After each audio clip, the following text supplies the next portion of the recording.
Third down and 20. We're going to pull up some tweets because he was like real popular on the Twitterverse after Thursday night game. So we got Joe Bryant at Football Guys. Anyone else but me thinking Saquon Barkley just isn't special. No. And then we got another one here. Ryan Clark, my boy Ryan Clark. Is Miles Sanders, his former teammate, going to have a better pro career than Saquon Barkley? That is like a clown take. He has almost like 3,000 likes. 2 years ago. I'm surprised that didn't come from Clownus himself. So I guess we can kind of get into Saquon. I'm not putting this under the panic meter with Saquon because I think that this is not a scenario where many owners are panicking whatsoever. Everyone has seemed, at least that I've seen, that actually owns him is still holding firm. But how concerned are you with the recent Giants struggles and then in turn Saquon struggles with the injury? What's going on with him for the rest of the season, you guys think? If I own Saquon, I'm definitely not selling him. Jake, to your thing where he said I would tweet something like that. I like Miles Sanders a lot. I'm higher on him than consensus. Miles Sanders isn't Saquon Barkley. Come on, like all those takes, it's clown takes. Like I think Miles Sanders is good. I think he'll have a good career, but Saquon Barkley is a generational talent. I'm not worried about him. Like people think like, oh, health wise, he's just not the same anymore. I understand the injury concerns, but I still think he has his explosiveness. He's just getting his feet back under him. I think the only concern is kind of Jason Garrett, like in terms of just like the Giants offense in general, getting him involved more, setting him up better. Because I think you throw like Saquon in Carolina and like swap McCaffrey out and put Saquon there. Saquon's putting up crazy numbers again. The ways that they use McCaffrey, the way Green Bay uses Aaron Jones. So I think it's more just a matter of the offense getting better, but I think Saquon's fine. So I'm not selling Saquon for lower value. I'm not worried about him personally. I agree with you because, I mean, to some extent, I really think that Jason Garrett does get a little too much crap. Like, okay, obviously, Jason Garrett is not a top coordinator in the NFL. I'm not trying to argue that, but I really don't think Jason Garrett is a huge problem. I think more of the problem is that offensive line is getting really banged up and is already a questionable group coming into the season. I personally thought they would have performed better, so I'm a little bit upset with what they're doing.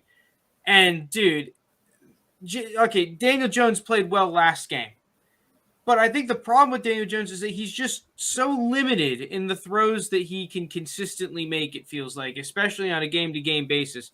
He's really only great deep middle of the field. I feel like if you look at the meta of the NFL right now, what all the other elite quarterbacks are doing, none of them are doing what Daniel Jones does, like what Daniel Jones is good at. People saying that Daniel Jones is a good deep ball. Listen, I thought Daniel Jones' deep ball was a big issue coming out of school.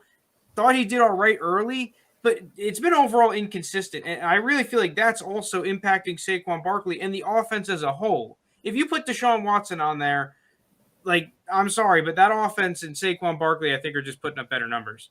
Oh, it's a whole different offense. Yeah, and to touch on what Frank said, consistency is the key word here. The Giants offense, like, you have the skill position players around you. You know, you have the Kenny Galladays, the Sterling Shepherds, and even the Darius Slaytons of the world. I know he had a big drop on Thursday night, obviously. Not to mention, you know, generational talent running back in the backfield. It all comes down to consistent play at the quarterback position because we've seen it. When Daniel Jones plays well, the Giants look half decent. And when they don't, they look like a bottom 5 team in the league. And I just don't believe Daniel Jones will ever show consistency at the NFL level. And I think that's the big issue with him. And that's why Saquon Barkley is struggling, because when Daniel Jones struggles and the offense as a whole struggle, he's going to struggle because, you know, we're not the Chiefs. We're not going to go out and score 35 points in a game. And that's just what it's going to be. So he's not going to get as many touches and he's not going to get as many scoring opportunities, which is obviously going to lead to less fantasy points here. So, you know, it's a tough situation, but, you know, Saquon's a generational talent and it's not a guy you're going to panic on here. Yeah, just one last thing. If you're the defensive coordinator, you're going up against the Giants and you're thinking they're on Wednesday. Okay, what are we going to do? Are we going to make Saquon beat us or are we going to make Daniel Jones beat us? I think that's a pretty easy decision, and that's what happens, like Jake said. That team relies on Daniel Jones. All right, I'm trying to pull this up. My shit is hitting the fan, to say the least, with my computer real quick. Okay, here we go. So I wanted to bring this up. Right, I have seen this on Twitter. I've seen it on Reddit, where people are kind of starting to freak out about running backs in general. How a lot of the running backs are the guys that are not living up to expectations at this point in the season. So here's a little chart from I'm not saying that name of this guy. I have no idea. But basically everyone's passing numbers are up.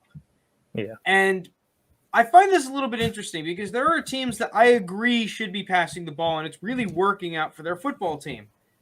Like, look at the Raiders, even. You know, they're not even the best example because, okay, Kansas City, you know why they're throwing the ball. Seattle, like, teams like that, you know why they're throwing the ball. In New England, they have a quarterback who can complete passes. Obviously, they're going to be throwing the ball 11% more.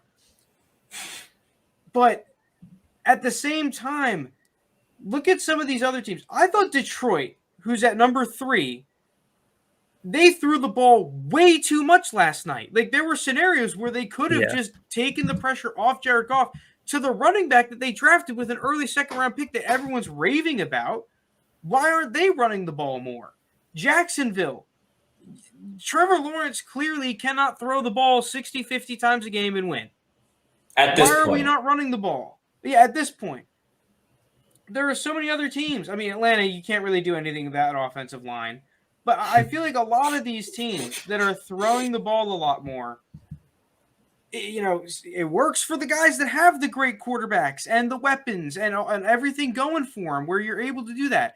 But some of these other teams, take the pressure off your quarterback, stop running the ball. So I think it's a little bit ambiguous as to whether it's good or not for some teams, but I do expect some of these teams to get their rushing numbers back up to normal, or the coaching staff won't be there much longer.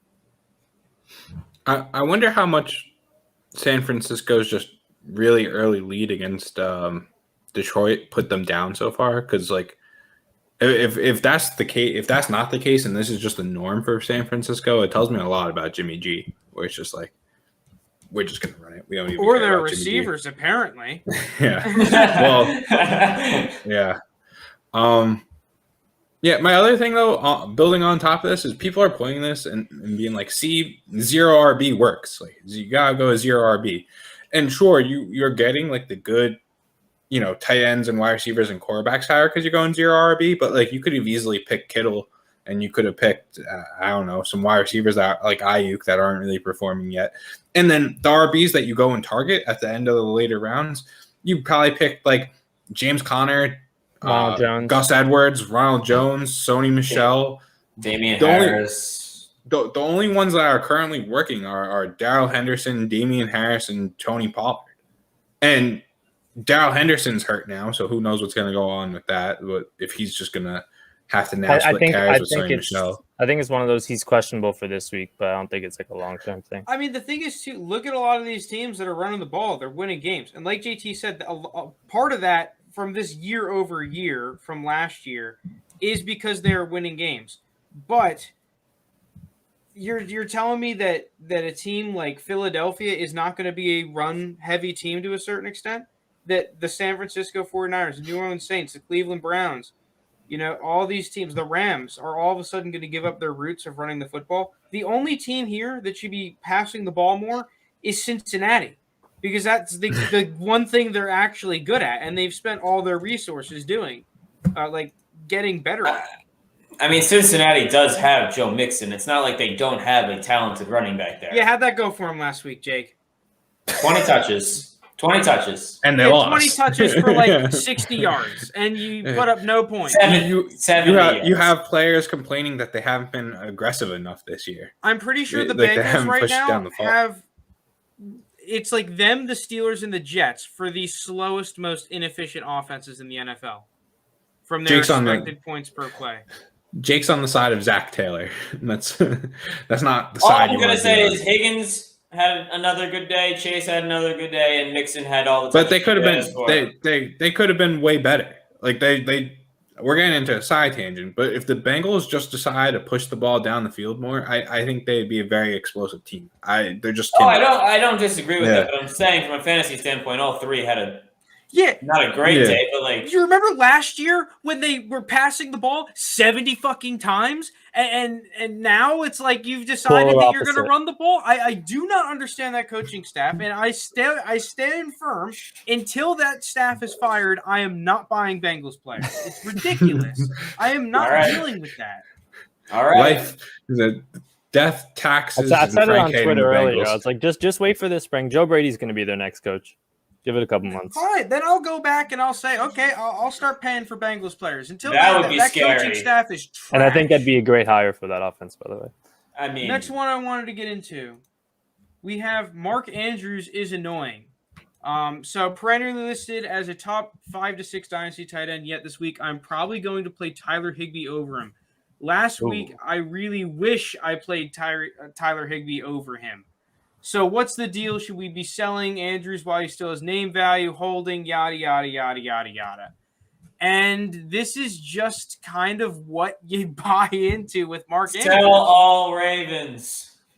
And This I mean, guy. I would be frustrated if I was a Mark Andrews owner too, because you did buy into him if you bought him, and you expected if you held him for him to take the real step this year, and that was the upside with him. But clearly, he's just going to be the same player that he has been for the past 3 seasons, which is a good time. He'll have his good weeks and he'll have carry weeks, but he's also going to have weeks where it's 2 catches for 24 yards. And right now, I think you just have to hold, because you're going to eventually get that high output week. But I sold him before the season started. I thought I got a good deal, and that won't happen in every league, but it feels bad to hold him, especially if you could have moved him for Yeah, like you sold him for around, what was it, like a late first? just a random first. A random first? Okay. What do you think? Well, obviously it's only been 2 weeks, but like it I kind of love showed it. a 2 week impact. I don't know if you're getting a first from Mark Andrews right now. No, I you're didn't not. think you Definitely should. not. I didn't think you should have got one for him when Frank sold him. Is that I fair? don't think so either.